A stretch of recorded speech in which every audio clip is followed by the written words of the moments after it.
Hello everyone, welcome to JSP Ambience Luxury. My name is Jenny. I am the owner and creator of JSP Ambience Luxury.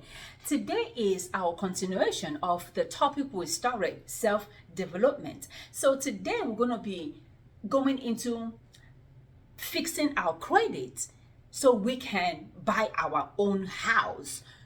So we can buy the car that we want, so we can start investment, so we can start our own business. So we're going to be talking about self-development. When I was thinking about this topic, I felt like fixing your credit or not fixing your credit is part of self-development. So we're not talking about people. We're talking about you as a woman. That's what we're talking about today. So I'm going to use myself as an example. Coming from Africa, we don't have credit cards there. We don't have credit limits. We don't have credit score. So when I came here, I was able to, long story short, I was able to get my credit and, things were working. So one of my friends said to me, Jen, you have a business. Why don't you see if you can get a house? I said, no, I make too little to qualify for a house. And I'm a sole proprietor. He said, no, you can qualify. You don't know what is out there. Just go and check. You might. So we went to a lender and it didn't work out. One or two things happened, it didn't work out. So we decided I talked to a realtor. The realtor said, she has a lender. So we went to the lender and we started talking to the lender. Before then, I'd already went to first time home buyer meeting and I did 6 hours with them thinking that they're going to help me, into buying my house. When I submitted my documents to them, they said, I'm not qualified. I said, why am I not qualified? They said, I made little to qualify for a house. I was like, really? They said, yes. So I need to increase my taxes higher for 3 years before they can give me loan to buy my house. I said, okay. So I was devastated anyway. So we went to the lender. I told him that I did first time home buyer and this is what they said. So the lender said, it's going to take time, but I'm going to get you in a house. I'm going to get you into a nice house. So he asked me for all my documents. I submitted my papers and all of that to him. He said, no bank is approving you. I think it took him like 2 months for him to get all my bank statements, get my business statements, get everything I have. He just matched them together and was able to work out, what do they call it? Some kind of business account. I can't remember it right now. Some kind of profit and loss account. So he was able to make profit and loss account for me, and he put everything together. Now he applied for me to be approved into banks so that banks will accept me. No bank wanted to approve me. Every week I was signing this paper for banks to approve me. No bank wanted to approve me. So what my lender told me, he said, Jane, you don't have enough in your account. I need you to start saving. I need you to start saving like there's no tomorrow, because no bank is taking you because you don't have enough money in your account. So I started saving. When my children ask me or say to me, Mommy, it's our birthday, I'll be like, no, we want to buy a house. When the children say, oh, that Mommy, let's go to McDonald's, I say, no, we want to buy a house. So it took a long time for it to go through. So the reason why I had to bring this story to you is when he was running my credit, he called me. He said, your credit score is 500. I said, what does that mean? He said, your credit score is low. I said, then, well, what do you want me to do? Because I didn't understand what credit score was. I said, then what do you want me to do? He said, it's going to be tough. I said, okay, do you want us to stop? He said, no, I promise I'm going to get you in a house, but your credit score is low. I said, okay, I don't know what you want me to do. So we keep going, and I keep saving. About 4 or 5 months into the whole process, 2 banks were able to approve me because I was, whenever I made some money, I'll just put it in there. see, they didn't mind if the money stay in there, but they want to see transaction, they want to see movement of money. That was what the lender told me. They want to see that money went in and money comes out, and I can account where those money went to. So that was what I was doing. Until a bank was able to approve me. The reason why I'm saying this is I hear this all the time from women when they say, "Oh, my credit score is low. I want to get it up before I buy a house." What I tell them is, talk to somebody. Talk to a lender, talk to a realtor. You don't know what is out there. Just talk to somebody. You can't just sit down and say, "I have to pay off this. I want to pay off this. I want to get my credit score." You don't know what is out there. Where there is a will, there is a way. So I remember there were some things that needed to be done, some documents. I didn't know how to go about it. The lender directed me on how I should go about them. And I went about them and I got the papers. So don't limit yourself that you cannot do it. You can do it. You have the strength to do it. You have the strength. Even if your credit score is zero, still talk to somebody. Talk to a realtor. Talk to a lender. By talking to them, they will put you on a program. They will put you on a system where you can start saving. You can start. There are things that you're going to have to do in order to get up your credit, in order to get up your credit score. So don't just sit there and say, "I want this to happen. I want that to happen." Remember, we're talking about self-development. Fixing your credit is one of the ways you can develop yourself, and not necessarily fixing your credit, because when you fix your credit, you're like, "Yeah, I'm done fixing my credit." So what?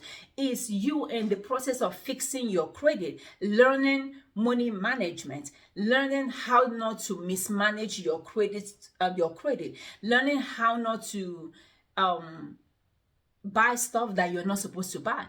When my credit score wasn't a factor, because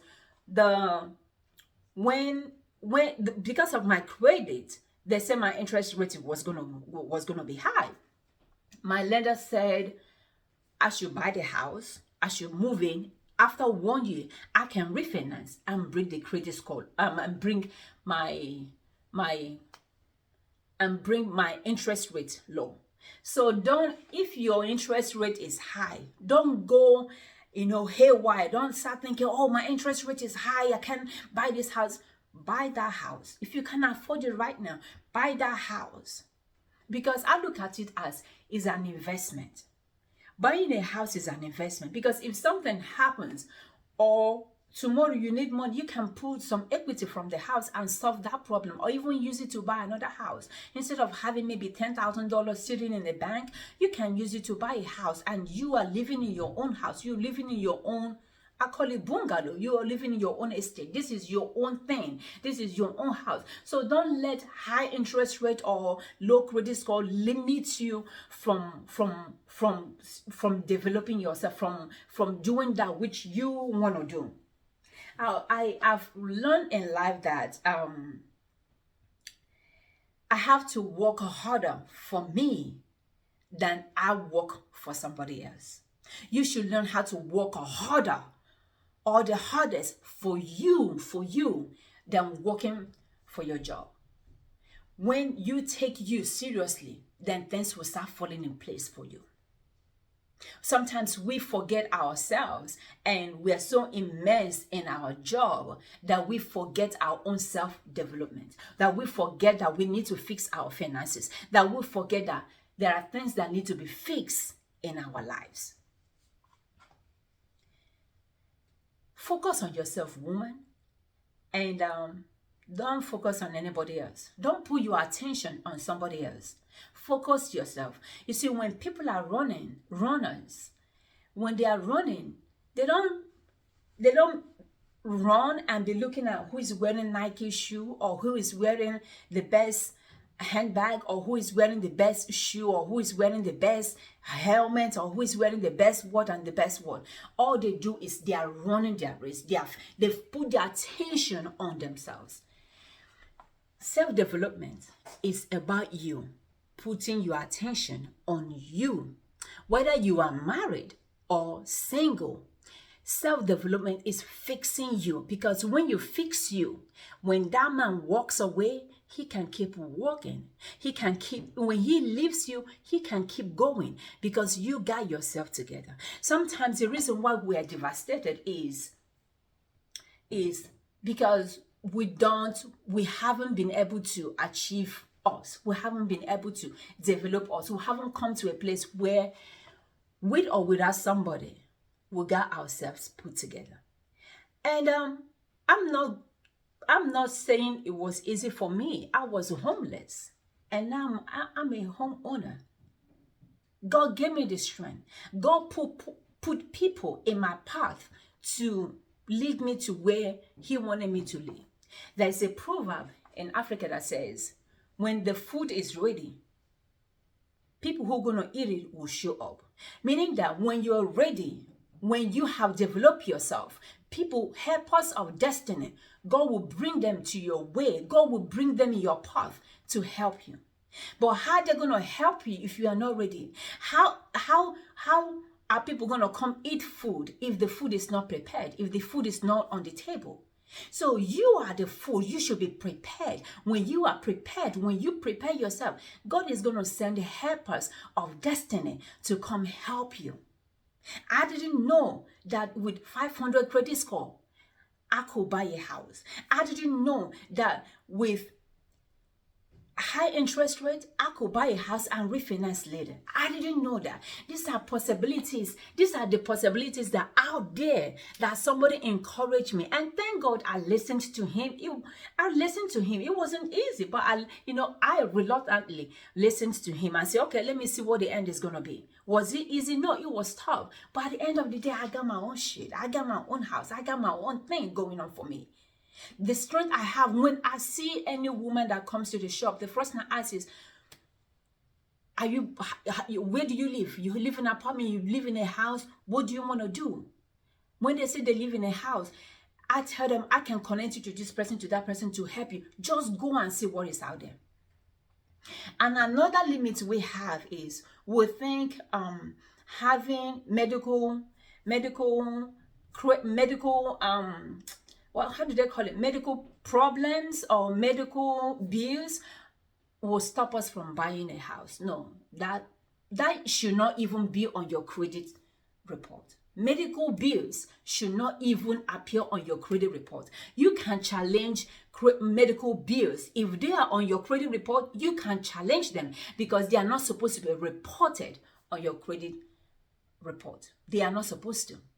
I have so many things, I have so many tips that I can give you on credit repairs because I took classes on credit repair just to see what I can help do with myself and also help other people out there, and I have another story that I'm going to tell you in due time about what happened to me and at my apartment when I was moving out of my apartment. There are so many tips out there, and I'm going to be sharing those tips and even how we can help boost our children's credit scores so that when they get to 18, 19 years, their credit score is at the maximum. They can go out there and buy things and buy their own houses. They can go out there and buy their own car without relying on us. There are so many tips I'm going to be giving on this channel. That's why you need to like and subscribe to this channel and share it with your friends, share it with your neighbors, and share it with your enemies. And we are all in God. We're all one source. We all came from God, and we're all going back to God. So if there is a way we can help each other, help one another, why don't we do that? That's what the word is all about. That's what the Bible said. For God so loved the world that He gave. So whatever information is out there, we should give out. Until I meet you again, remember that the Lord is the strength of a woman.